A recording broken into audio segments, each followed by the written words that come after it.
I'm starting to think the 49ers might not be great this season.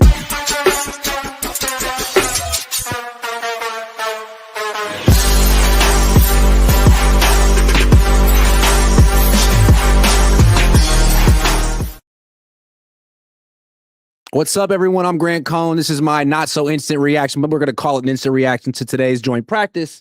I'm in my hotel room because I forgot my charger here. I was going to stream from the great Tom Walsh's house. He lives in the area. I've streamed with him before, the Super Bowl champion, but I didn't have my cord or my charger, so I had a panic attack. Now I'm back. It was here. So here's what you need to know. The Wi-Fi is not good in Vegas casinos. I guess they want you to gamble or something and not stream. So I'm on my hotspot, which isn't great either in Vegas. So let me know if this is watchable. I could try going back to the, hotel Wi-Fi if that's any better. And if it's all bad, then I can just record this and post it in clips throughout the night, because what I'm going to say is going to shock you. It's going to change your life. So let me know if this is working. It says that it's okay, but just let me know. So let's start with what Kyle Shanahan said yesterday on the radio as sort of a backdrop to what happened today.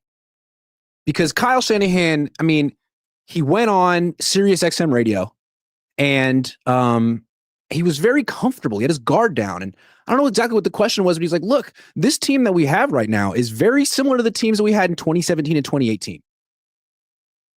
Those were losing seasons when they missed the playoffs. He's like, the only difference is we have, some future Hall of Famers on the team, but the rest of the team is a lot like that one. He says, it's going to be a much different team in week 12 than it is in week 1. And that hopefully they find a way to get into the playoffs and then they see what happens from there. And you know what? That's a very honest assessment of the team, because he's right. Now, easiest schedule in the league. I don't know that his fans or his employers will be so understanding if the Niners were to go 6-11 or 4-13 this year. I don't think so. But he is correct that this current version of the 49ers is not it's not nearly as good as the version that came down here 2 years ago and faced the Raiders in the joint practice in Henderson 2023. That team was going to the Super Bowl. This team is probably not. And I think Kyle knows it. Kyle isn't one of these guys who's overly positive and trying to speak things into existence. That could be Saleh. That could be Harbaugh. That could be Carroll. It's not Kyle. Kyle is more negative than me. You think I'm negative about the 49ers? If you only knew what Kyle thought of his own team privately, you would think that I'm a homer compared to him.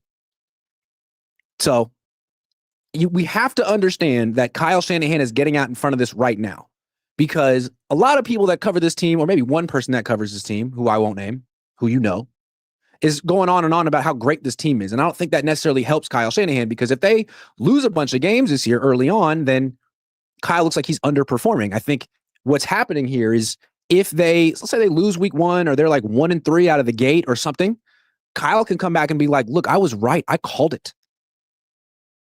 And his fans love that when he calls stuff. I predicted it. I knew it. I could see it. I could see it on August 14th, 13th.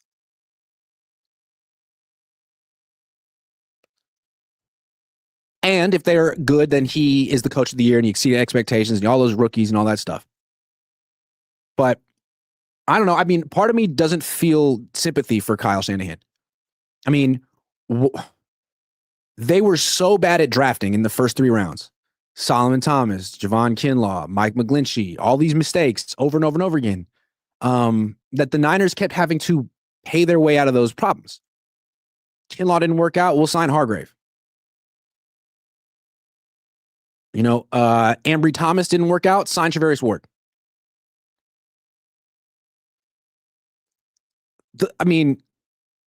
Ty Davis Price didn't work out. Trey Sermon didn't work out. Trade for Christian McCaffrey. Oh, Mike McGlinchey can't play left tackle. He's a right tackle only. Well, I guess we'll trade for Trent Williams. The Niners owners did that. So now they're saying enough. Last year, you took it too far. You said we had to sign Leonard Floyd. You said we had to sign Devondre Campbell. You said we had to sign all these bums, and we did. And now look at us. So now you're going to show that you're a great coach and coach up this team, and Kyle thinks that he's got years to get this done. He's comparing it to 2017. That is not a correct comparison. This team has Brock Purdy. That team did not have Brock Purdy.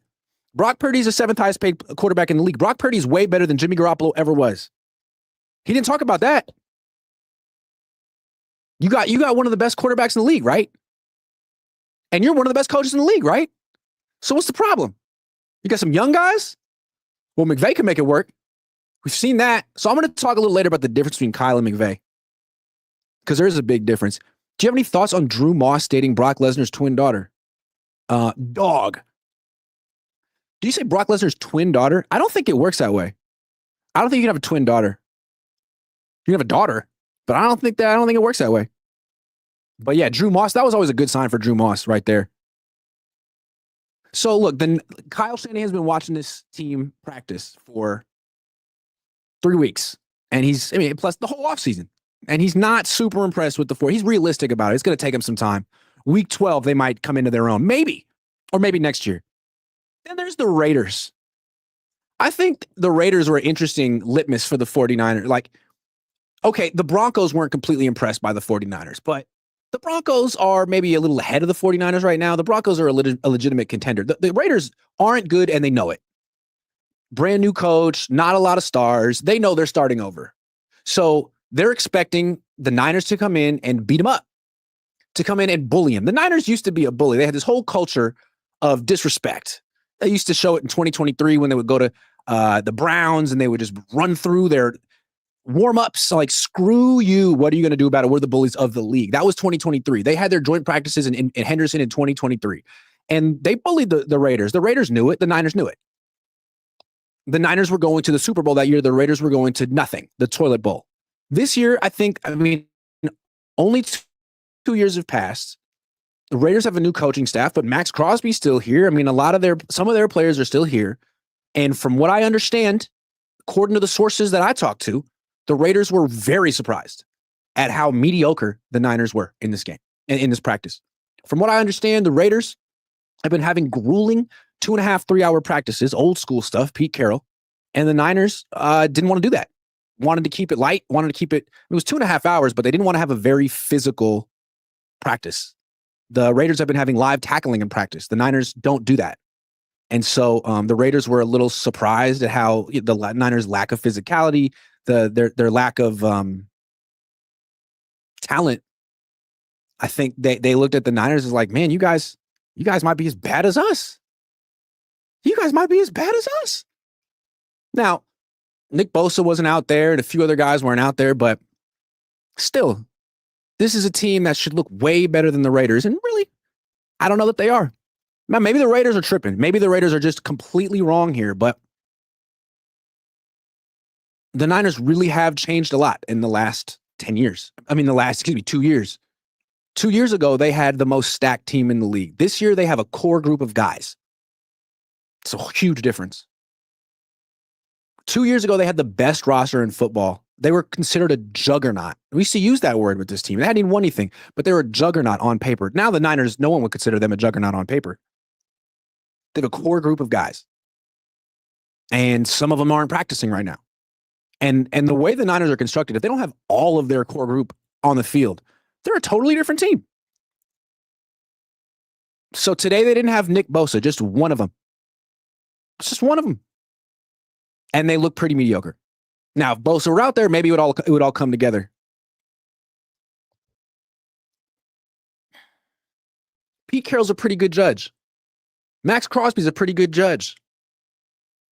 They know they're not going to be good this year. The Raiders know best case scenario this year, they win 8, 9 games. Probably 8. But I think the Raiders are looking at, man, like, you guys might not win 8 games. So that's the backdrop. Kyle Shanahan, not impressed. Pete Carroll, not impressed. Grant Cohn, not impressed. Now, let's explain why the Niners have. I think I understand why the Niners have so many injury issues. People wonder, is it the strength and training staff? Is it the stretching? No. I think it comes back to the head coach and the schedule for the practice. Let me explain this to you. Both the Raiders and the Broncos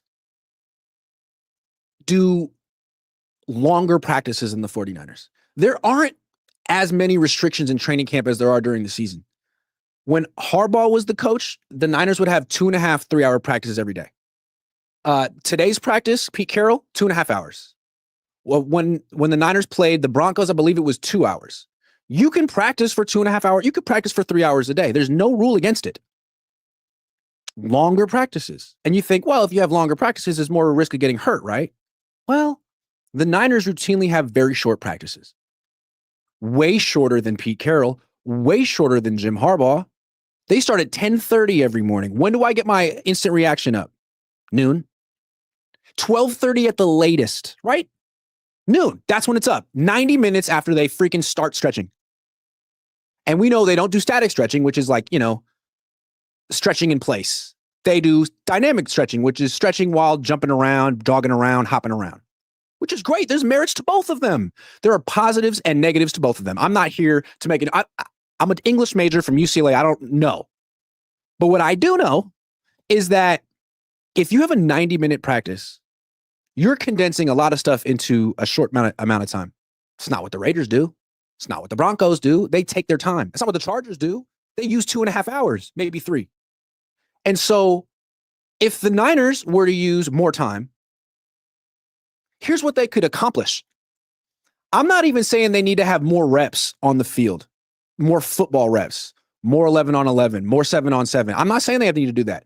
They could spend 15 more minutes a day at practice warming up. What is the rush? Why do you have to get on and off the field in 90 minutes when other teams don't? You could literally spend an extra 15 minutes doing static stretching and then do dynamic stretching. If your team has a soft tissue injury epidemic, doesn't it stand to reason that the head coach should be like, you know what, we're going to place an even bigger emphasis on warming the fuck up before we practice? That's what we're going to do. We're going to make sure that's not an issue. So we're going to take extra time to stretch, to warm up.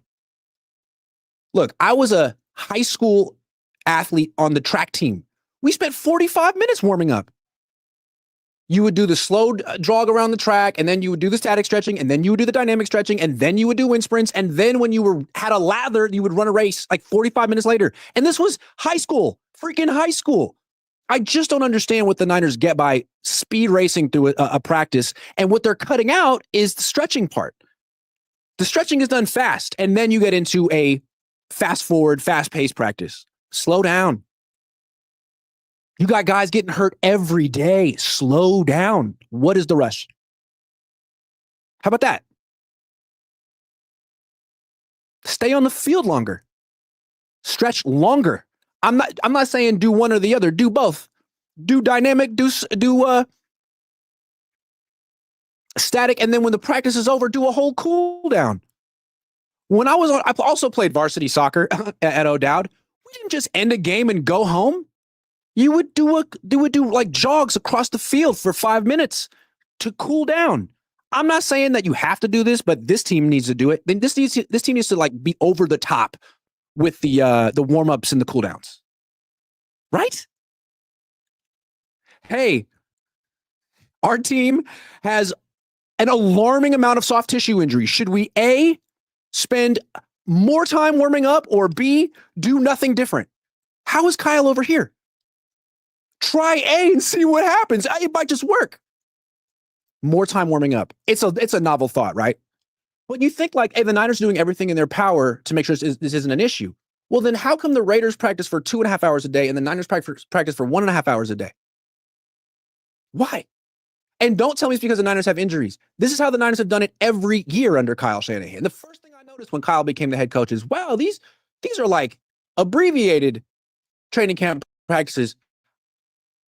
What's up with that?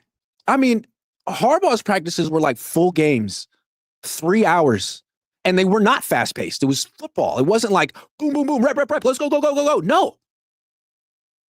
It was about the pace of his offense. So I wouldn't blame the training staff. You could fire Dustin Perry and bring in 5 new people, and if the Niners are going to skimp on warming up in general, because that's what Kyle wants to do, because Kyle only wants to spend 90 minutes on the field because, I don't know, maybe he has attention deficit. I don't know. Who knows why? If he only wants to spend 90 minutes on the field, what he's gonna cut is the warm-up to get all the football stuff in, then it doesn't matter who the trainer is. Doesn't matter. Niners are set up that trainer is set up to fail, and the players are set up to get hurt. You know I'm right, too. I'm so good at quality control. All right, let's keep going. Nick Bosa, not practicing. The Niners say he has a sore neck. Do you believe them? I'm sure he has a sore neck, dude. There's football players. They have sore everything. Here's my theory as to why Nick Bosa isn't practicing. And I'm pretty confident that I'm right, but I don't know for sure. I think Nick Bosa isn't practicing because he doesn't want to. He might also have a sore neck, but I think he doesn't want to practice. I don't think he likes practicing. I don't think he sees the value in practicing. And you know what? I kind of get it from his perspective. If he's not going against Trent Williams in practice, how is the juice worth the squeeze? That's a terrible, terrible cliche. But if he's not going up against Trent Williams in practice, all he's doing is putting himself at risk for injury while going against players who don't make him better. Will he make Colton McKivitz better? Yeah. But is it really in Nick Bosa's interest to put him to risk injury to make Colton better? I don't think so. I mean, it might be in Fred Warner's interest. Fred Warner won't take a day off. Fred Warner's different, but he's not Nick Bosa.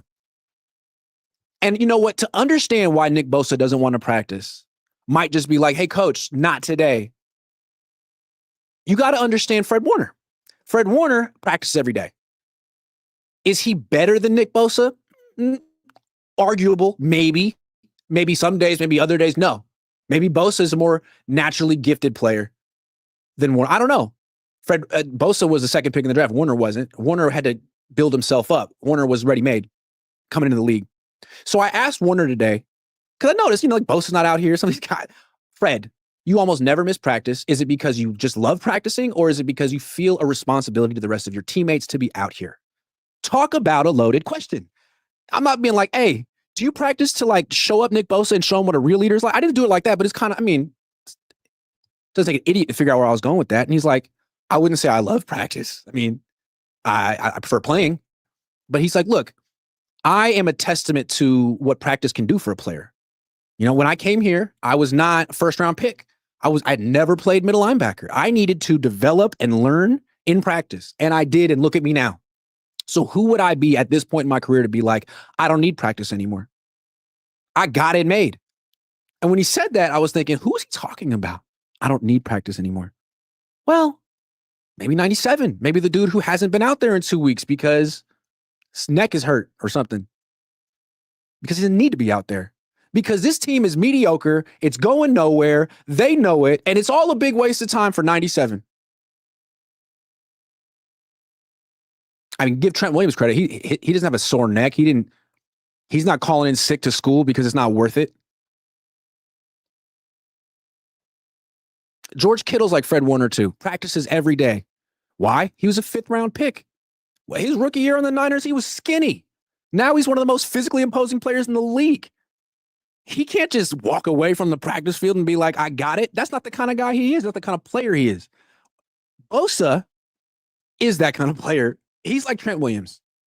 Bosa could practice no days of the year and still be really good. He could. He knows it. They know it. He's the offense's version of Trent Williams.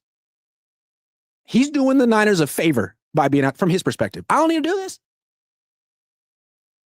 You want me to be out there and practice every day? Pay me more. Otherwise, leave me alone. I'm good. I'll be okay. I'm not going to go out here and help Colton Kivitz and Spencer Burford get better. That's not my job. You can pay me more if you want me to be their coach. That's, I think, what's going on with Nick Bosa. I don't blame him. Kind of blame him. But it's nice to have guys like Fred Warner and George Kittle on the team when you have guys like Nick Bosa on the team. And if he starts getting hurt a bunch, I would trade him, man. Because you're paying him $34 million a year. You know you're going to have to give him an extension next year. And if he's in and out and not practicing, then what's going on? What do you need him for? I'd rather have 3 first-round picks, guys on rookie contracts than Bosa, who wakes up and goes to the facility's like, do I feel like practicing today? I don't know. Is my neck sore? I don't know. Kind of sore. I don't feel like practicing. That's his voice, right? I don't know. Probably not going to practice today. I don't feel like it. I just feel like a couple of years ago, there was a real tight-knit culture on this team. They knew they were close to winning a Super Bowl. They were enjoying bullying teams, and they liked being together. Then they lost the second Super Bowl, and I kind of get the feeling that they don't super love being around each other anymore. Because you know what they see when they look at each other? Defeat. Kyle Shanahan winning the coin toss and electing to receive the ball, losing to the Chiefs, how they felt. I think there's part of them that's like, I can't, I doesn't feel the same. And then there's the fact that there's like a bunch of people that weren't on that team anyway. Anyway, it's a whole new team in general. Jewish guy says, do you have any thoughts on the got you? Jewish guy says she looks just like Brock Lesnar. It's his daughter. Do you understand how fathers and daughters, like how the DNA works? She has 50% of his DNA. What would you expect her to look like? Me? Jewish guy says, props on a great question. I think he was talking about Trent. Well, Trent's out there. Nick is not. Trent has worked harder than Nick this offseason. That's a fact. And he's way younger. All right, let me tell you a little thing. So, I was at practice. I told you guys about this. So, I was at practice today, and Christian McCaffrey said something to me. I'm on like a little streak. First, it was Brandon Ayuk. He came over to me and gave me a hug, said his mom's been watching me on YouTube. I don't know if that was nice or like a threat, being like, you better not say anything because my mom's watching you, which is cool. I feel that. I wouldn't want to. I like his mom. And I like Brandon. I like Brandon. And then after that, who was it? Who else said something to me today? It doesn't matter. Anyway, I think the word's getting out that you just got to be nice to me. That if you're nice to me, that I'll fold.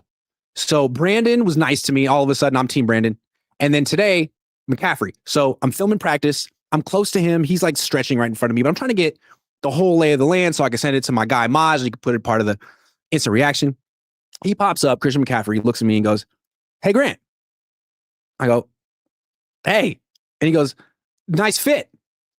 Referring to this little number I'm wearing right now. And I blushed.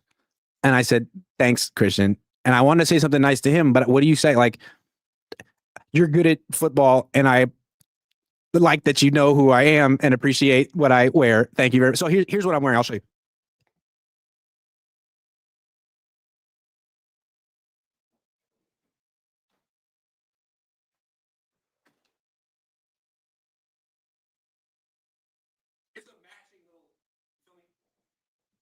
It's a matching little number, got it in San Diego. And I like it. It's a Lululemon set, so I don't really know how you're supposed to wear it, but it's breathable. It's hot over here. So Christian likes my fit. So that means I like Christian's game. And now I'm really bullish on his season. If you're thinking about drafting Christian McCaffrey in fantasy football, I would recommend it because he's looking faster than ever and more durable than ever. After practice, Lombardi asked Kyle, because he's always trying to win the narrative wars against me. So he was like, hey, Kyle, have you been checking out Christian's GPS tracker? Do you know like how fast he's been running in practice? And I was like, because he never got over 17 miles an hour in a game last year. And Kyle's like, oh yeah, he hit 25 yesterday, which is physically possible. And everyone's like, I was like, wow. And Mayoko's like, miles per hour? And Kyle's like, oh, I just made up a number. He looks good. And David, he was so excited when he heard 25, like, oh, he almost tweeted it, He was like, oh my God. No, he's just made up a number. So anyway, McCaffrey likes me, or he may not like me. I can't say that he likes me, but he liked my fit. And when I say that he liked my fit, that doesn't mean that he actually liked it. He might have disliked it, but said that he liked it in a sarcastic way. And I can't detect because I just want him to like me. So I'm going to take it as a compliment and not as disrespect just because I choose to. And I think that is a good lesson in life. A lot of things are how you take it. You know what I mean? Was it a dig at me? Probably. But when I tell my grandkids about it one day, they won't know that. They'll just be like, wow, Grandpa Grant is so cool. And Christian McCaffrey thought so too. So thank you, Christian. And this brings me to my next point about happiness, which is how I feel. What if everything you've been taught about happiness is wrong? We chase careers, approval, more stuff, Christian McCaffrey, hoping it will finally make us feel fulfilled, but it never sticks. I feel fulfilled right now, though. What if happiness isn't out there, but already inside you, just waiting to be unlocked? No, I'm not talking about going to Lululemon. Discover the book, The Happiness Experiment. Every person has a unique happiness type. Mine is getting compliments by the 49ers. And when you understand yours, everything shifts. You'll stop chasing and start creating joy on your own terms. Discover your happiness type with a free happiness type assessment. Go to myhappinesstype.com. That's myhappinesstype.com. Mine is praise, apparently. It takes just a minute and it might change your life. Then grab your copy, The Happiness Experiment, at Books A Million. This isn't just a book. No, it's a practical framework, a journey inward. It's a tool to help you reconnect with the happiness that's been waiting inside you all along. Pick up The Happiness Experiment and start your happiness experiment today. My happiness experiment was wear this fit, get a compliment by the best player on the team. So juiced that I did that, and then it all came together. I want to say one more thing, though, about Kyle. I feel like I figured out the biggest difference between Sean McVay and Kyle Shanahan. Tell me if you think this is unfair. I think from a Niner fan perspective, you look at McVay and you're like, man, you're not as smart as Kyle. You learned from Kyle. You kind of maybe copied Kyle's notes. Kyle has a higher football IQ than you, Sean, and we have the true genius. And there might be some truth to that.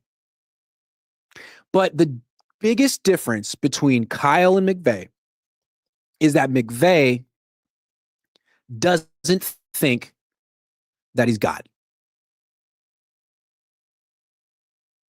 McVay is a person, and he understands other players on a personal level, and he'll defer to them.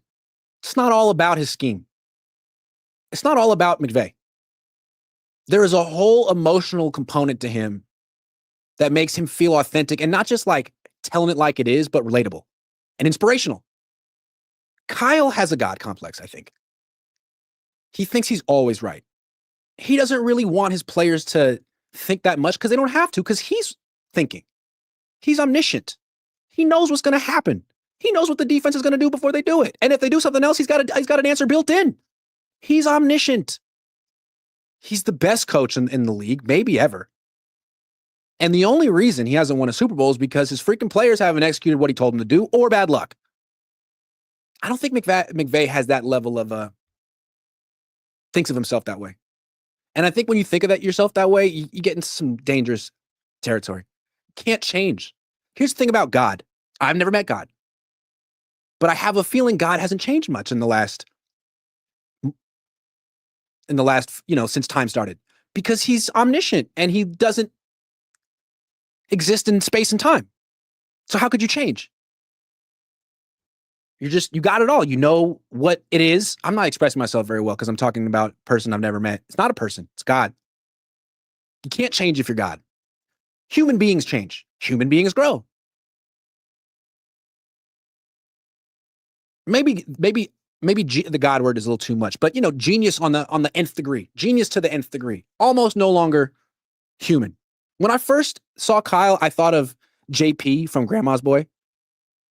Have you guys seen Grandma's Boy? It came out in 05, 10, 20 years ago. It's a kind of like Adam Sandler movie without Adam Sandler. And it's an Adam Sandler movie without Adam Sandler. And it's about a 35-year-old guy who lives with his grandparents and makes video games. And he's kind of like a loser. And he works with this, prodigy named JP, it kind of looks like Kyle. And JP thinks of himself as half person, half machine because he's so brilliant and he talks like this. And I think Kyle doesn't talk like this, but yeah, he's got a little JP to him. Hard to relate to someone who thinks they're on a whole nother level than you intellectually and hold it over you. So I don't know. Did you get anything from that? I don't know. Who was matching in the media? Kittle called you out. He called me out? Oh yeah, he did. Oh, Tracy Sandler. She was wearing a blue dress. So I guess that was a dig. I get the feeling that Kittle doesn't like me, but he's such a Midwestern aw shucks kind of guy that he would never say it publicly. But I don't think he likes me at all. Because his best friend is Kyle Juszczyk, who I know doesn't like me. So I would think that he would have the same, opinion of me as his best friend. But you know what? I'm much better dressed than George Kittle. I'll say that with complete confidence. And I could beat him in a 40-yard dash. George. Uh-huh. Yeah. Could I beat Christian in a 40-yard dash? No. But I could beat George in Juszczyk easily. Could I beat Ricky? No. No, I couldn't. But George and Juszczyk, get some. You don't want to see this. Grant, your takes and fits are hopeful as well. I appreciate it. All right. So all of this leads me to my final question. Are the 49ers good or bad? Are they good or bad? And I think the answer is neither. They are in mediocre purgatory. How did they get here? 2 years ago, they were like way beyond the rest of the league in terms of the roster they'd put together. Now they're just an average team in the NFL. What happened? They're not bad. They have like 6 or 7 really good players and some promising young guys too. But there's a lot of teams like that. What happened to the 49ers? How do you go from so good to so mediocre that quick? Easy. You pay the quarterback. That's what happens when you pay the quarterback and he's not Patrick Mahomes or Lamar Jackson or Joe Burrow or Josh Allen. You're in salary cap purgatory. And it's because of the way the CBA is structured. And in a few years, they're going to have to change this because the CBA creates this situation. I'll explain it. 2 years ago, you have three kinds of teams in the league. Teams that have paid a lot of money on elite quarterbacks, like Kansas City, Baltimore. You have teams that are cheap at quarterback, like Denver, Washington, Seattle. You either have a guy on a rookie deal or a veteran who's not making a ton of money. And that allows you to spend on other positions. That's the second type of team. And then there's the third type of team, the team that spends a ton of money on a quarterback who's not quite elite. That's the 49ers. That's where you don't want to be, because that's a spot where you're probably never going to be one of the best teams in the league. And you can be one of the worst teams in the league if one or two guys gets hurt. What is the difference between the 49ers and the Cowboys now?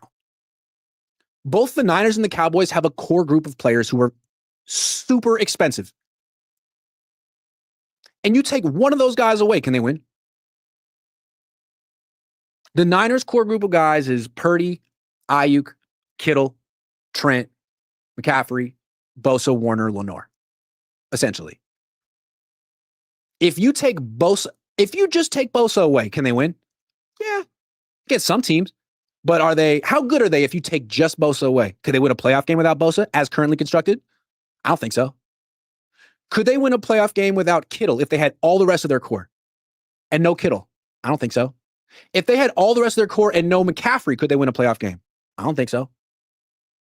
This team is a contender as long as all of those guys are healthy. All of them at the same time. Then they'll be good. When the Cowboys have Dak Prescott, CeeDee Lamb, Micah Parsons, all of their guys, they've had years where they're 12-5. They've had years where they're, 2 seeds in the playoffs. Now, when they get to the playoffs, they don't actually have the talent and depth to go anywhere. And that's right where the Niners are. And I'm sorry to be the bearer of bad news. We'll see if I'm wrong. But that's how their roster is constructed. Brock Purdy's better than Dak, but not that much better. Neither one's elite. And the thing with Brock, I want to do one more topic. Hold on. What to expect from Brock Purdy?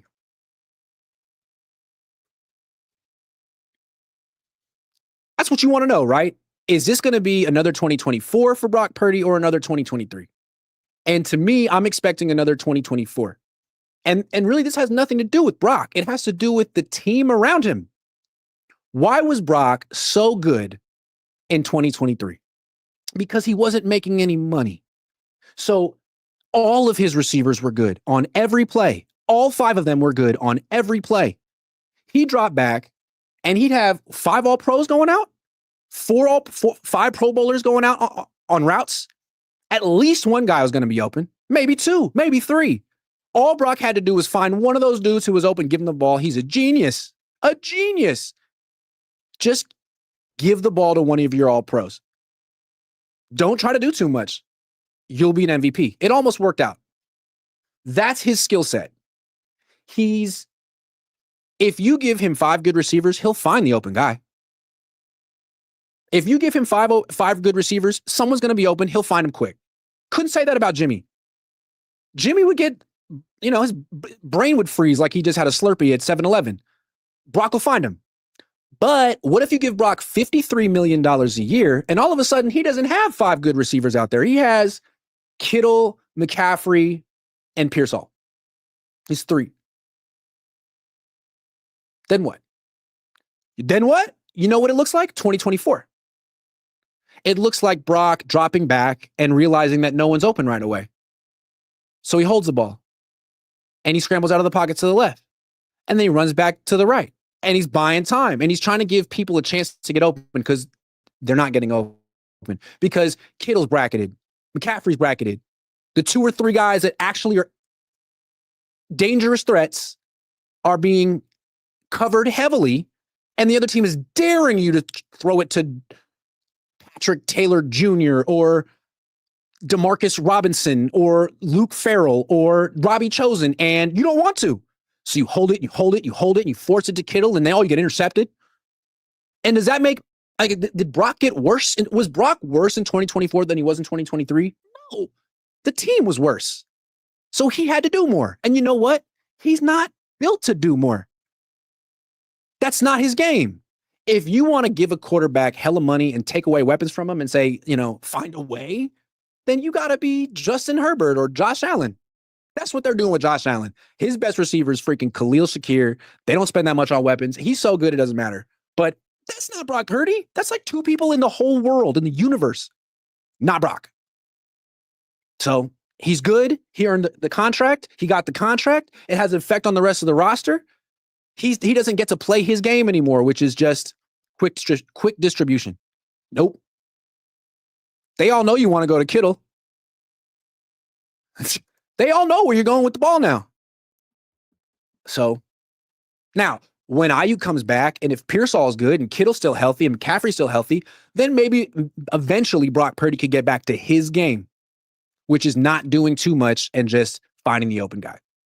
But week 1, there may not be many open guys, man. It might be Kittle doubled, Pearsall getting locked down by Devin Witherspoon, and then just an endless series of checkdowns to McCaffrey. And as good as McCaffrey is, you can't win that way.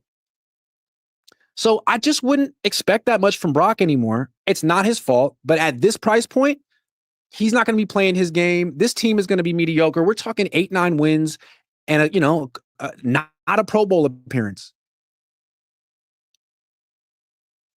I don't like the way this team is put together from a financial standpoint. They spent all their money on 7 players. Now you're the Cowboys. You don't want to be in this position. You don't want to be the Cowboys, but you are. And Kyle knows it. I don't know that Jed cares. Because if all you care about is making money and being valued highly, which is what Jerry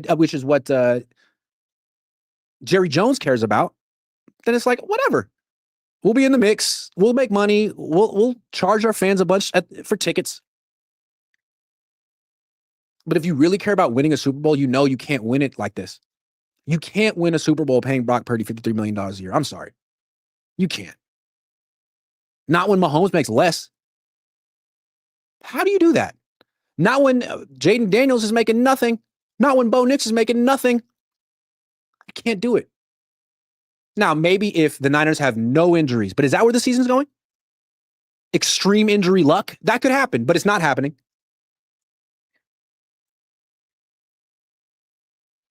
I don't know. Again, what were the Niners supposed to do, right? Trade Brock Purdy, get a new quarterback. Like, that's sort of what the CBA is forcing you to do.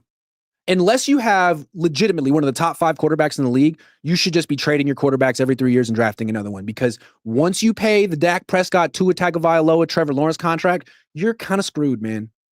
Once you do it, did it work out for Miami or any of these teams? Only team it worked out for is Philly, and that's because they have Howie Roseman, who's a freaking genius, and he's still structured the Hurts contract in a way that he's still cheap for now. No other team's doing that. Bengals can't even win with Burrow, and he's great because they're a top-heavy team. You take away T. Higgins from that team, they're screwed. Even with T. Higgins, they're not going anywhere because they spend all their money on 5 players. And there's always going to be other teams that are built better than that. So, I don't know. It's too bad. We'll see what happens, but the Niners have really built themselves into Cowboys West. Brock is a product of his environment, right? Yeah, but a lot of quarterbacks are, except for the top 5 guys. Good news for the Niners. So, like, the Niners are mediocre. You know who else is mediocre? Freaking Rams. Dude, how about what to expect from Matthew Stafford this year? I mean, Birdie's going to have a better year than him. How many epidurals are the Rams going to have to shove into Matthew Stafford's back just to get him on the field this year?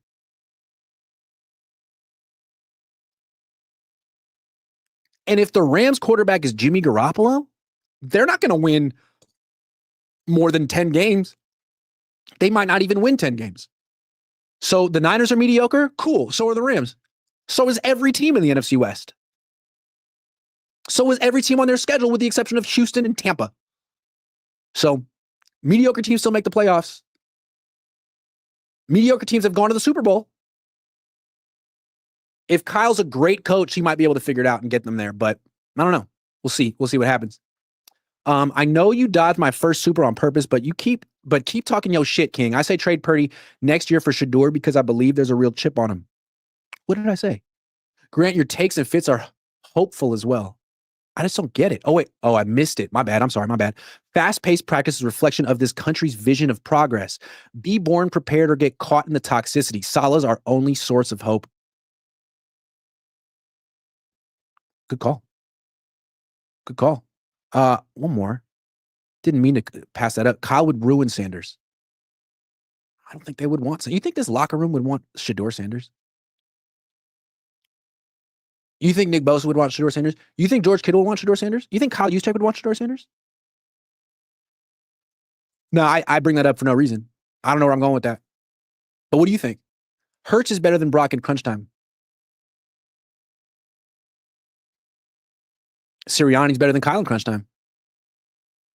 I always want to give Kyle's quarterbacks a little bit of a grace because it's like, well, yeah, but Kyle's their coach. What if Kyle wasn't their coach? Because Kyle has an issue for crunch time too. Just saying.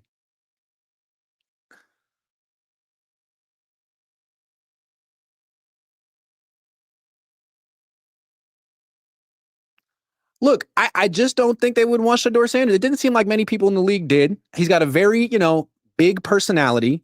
He wears bling. He has tattoos. His dad's Deion Sanders. What does everyone like about Brock on the Niners?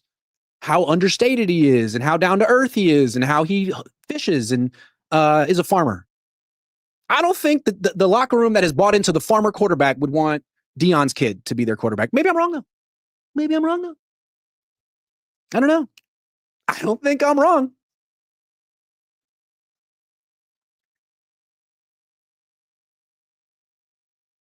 Is this the greatest stream you've ever watched, or second greatest? Did you enjoy this so much? I'm not trying to be negative. I think mediocre is better than bad. You could be the Carolina Panthers. No one likes that. Mediocre is kind of interesting. Kind of good, kind of bad. Win some, lose some. Who are you? Kind of interesting.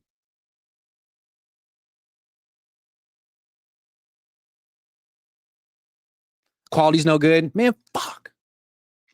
Sorry. I'm in my room on my freaking. I hate Vegas, man. Here's what I don't like about Vegas. I can't stream here. I want to come here and make it a workcation so I can have fun, but also make money. But they don't let you make money here. They just take it from you.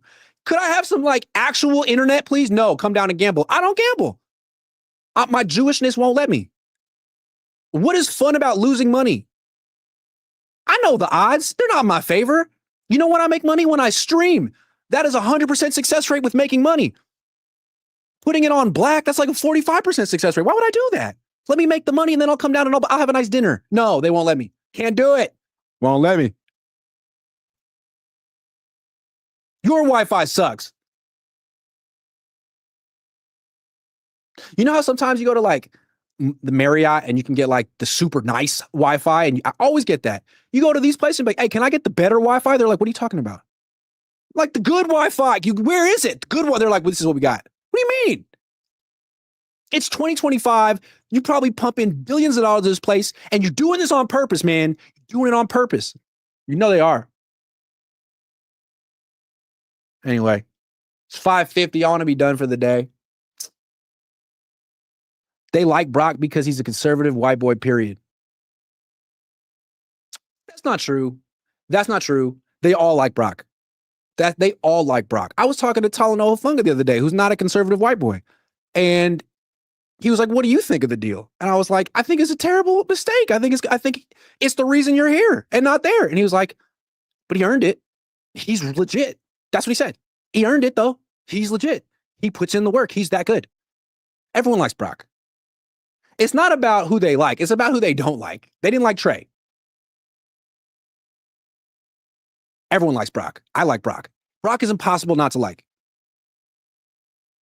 Am I wrong? Brock is impossible not to like.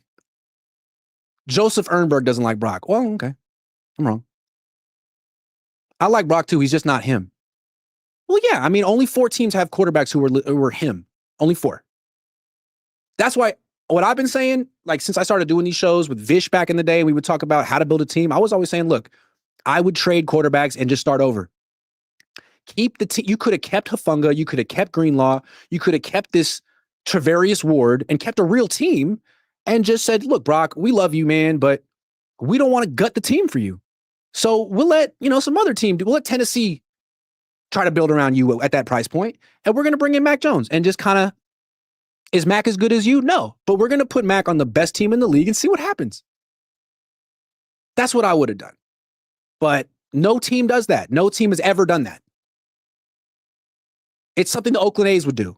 I think it's the CBA is kind of mandating that you have to do it. Because if you don't, then you end up in salary cap purgatory like the Dallas Cowboys and the Niners. Sorry. Maybe I'm wrong. Thanks for watching. Sorry for the internet. Greatest solo stream despite Spectrum Wi-Fi. Fuck. See, on my screen, it looks phenomenal, but I know it doesn't look good. Oh well. Now, I wanted to cut it up. I feel like these would be some crazy good clips, but no one wants to look at a blurry face. It's a beautiful face, though. Anyway, I had to stick up for Brock. Brock's a good guy, for everything I understand. Tell Kyle that Isaiah Bond has no charges. All right, I'll let him know. I'm sure he doesn't know. Guys, I'm out of here. Thanks for watching. Take care.